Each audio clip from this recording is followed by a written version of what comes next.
Can you padulog sa falls? Then, I have a friend. Hello, Berlin! Well, I guess it's just me and falls. Hold on. Show you later. I-park ko na sa may atbang motor. And then, just have to make Lakao for a few minutes. It's just like 3 to 5 minutes. There's a Streckman. I think, yeah, I'll show you later. Bye. Feeling ko mali yung falls na pinuntahan ko. Pero, ito pa lang siya. Maliit pa lang siya. Feeling ko dun pa. Mas mataas. I think. Pero check ko ulit. Wala kasing signal dito. Kaya di ko ma-verify kung tama kung pinuntahan ko. Sabi naman ng mga lokal, ito daw yun.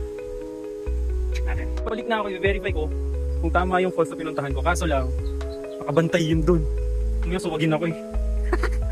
Pa ako makabalik sa city ng maayos. So, dito tayo sa kabila. I think, ito nga yung nakita ko. Mali yung na-google map ko. Ito siya. Nice one! Sige, baba tayo.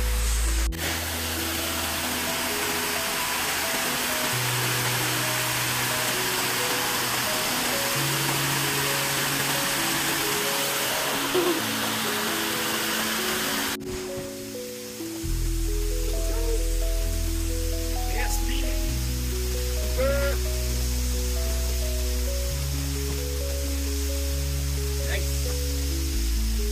Medyo na-enjoy ko na. From, ito yung na-discover ko, hindi ko expect na. At ito pa rin Argao. So, ito na siya. Finally! Bye!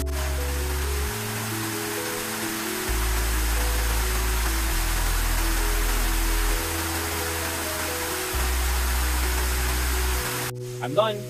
So, the best na pumunta dito, sobrang aga. 7 usually nag-open, pero parang kanina nung dumating ako walang cashier.